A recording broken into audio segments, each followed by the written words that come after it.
car il faut toujours garder la mémoire pour que l'histoire ne s'efface pas.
Les îles qu'il y a au milieu de la Oka et de la Volga, c'est des îles que tu vois de loin puisqu'ils sont tout au milieu. Tu traverses les ponts, tu passes au-dessus de ces îles, mais tu peux jamais y accéder. Ce sont des îles assez grandes, allongées, avec beaucoup d'arbres et d'arbustes. Je ne suis jamais allée, j'ai l'habitude de regarder ces îles depuis le pont.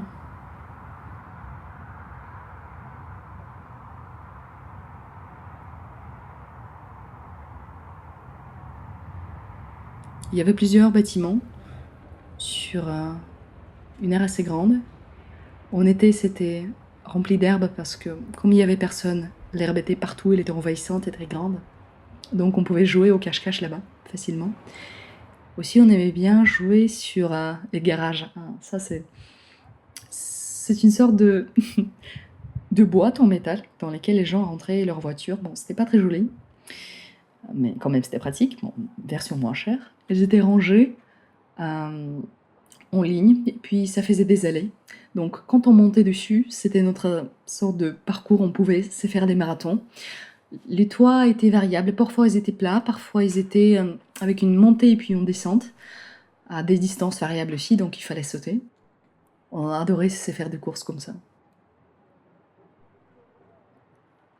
À côté des garages et de l'école maternelle qui était construite à la place, il y avait un petit stade, tout petit, le genre de stade que tu retrouves dans des résidences, vraiment des petits stades locaux, en bois bleu ciel, très joli.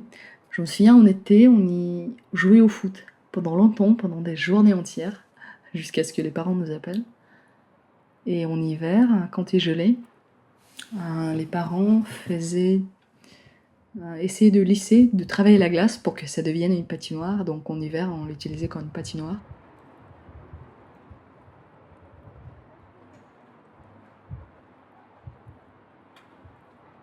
Je garde ces souvenirs d'une descente très très longue avec des ondulations vers la rivière. Ça paraissait très loin. Du coup, quand tu descendais dans ta luge, tu avais l'impression de descendre de plus en plus bas vers la rivière. Tu avais l'impression qu'elle s'approche, alors qu'en réalité, c'était encore loin.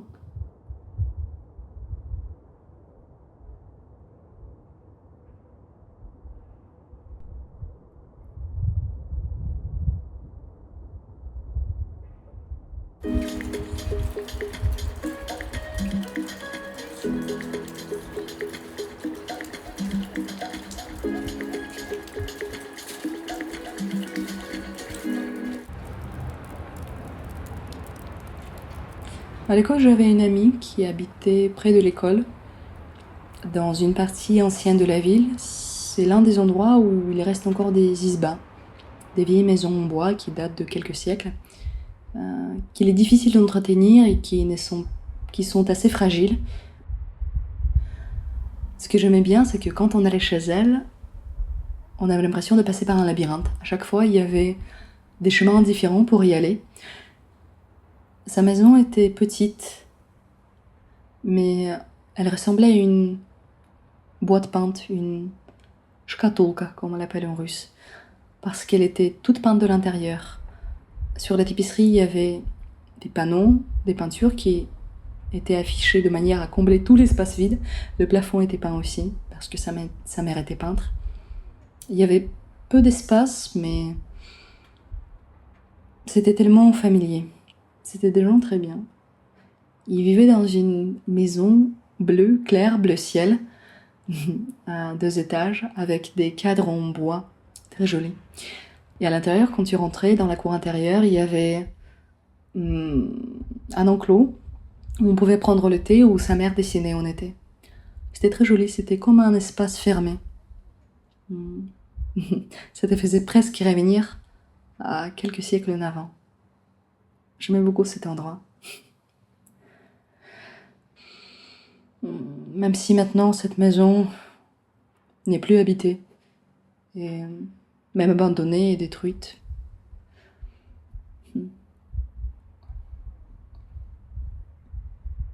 И дом, в котором жила эта семья, им очень подходил, потому что они жили очень мирно, спокойно. Она была художницей, он был церковным человеком, они были верующими. Он работал в церкви. В церкви на набережной. Церковь, в которой меня крестили, тоже расположена на набережной. Очень красивая, из желтого камня. Ее видно со многих сторон города, потому что она находится у берега. Меня в ней крестили, и я очень часто вижу ее снаружи, из города, когда переезжаю через мост, но я очень давно не была внутри. Последний раз, когда я туда заходила, я почти удивилась, насколько там было красиво. Очень много резного дерева, расписные потолки и стены. Очень теплая атмосфера за счет дерева и очень радостная за счет ярких фресок. Нет столько пространства и холодного камня. Нет такой легкости. Наоборот,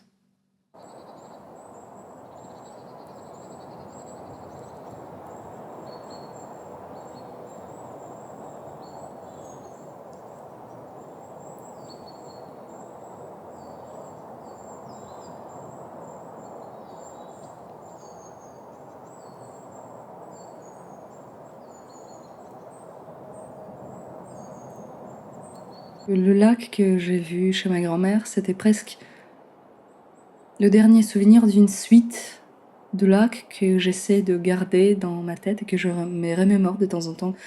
Ces souvenirs de l'eau tiède, de soleil couchant et d'ambiance qui était différente. Parce que chez ma grand-mère, j'appréciais souvent d'être seule. Alors que cet été-là, où il faisait très beau, on allait souvent avec des amis pour passer la nuit avec des tantes à la campagne, dans différents lacs. Il y en avait 4 ou 5. Et j'essaie de garder ce souvenir comme des cartes postales. La nuit aussi, c'est bien de s'y baigner parce que, comme c'est une eau très calme, tu vois les étoiles du ciel se refléter dans le lac et tu as l'impression de nager dans les étoiles.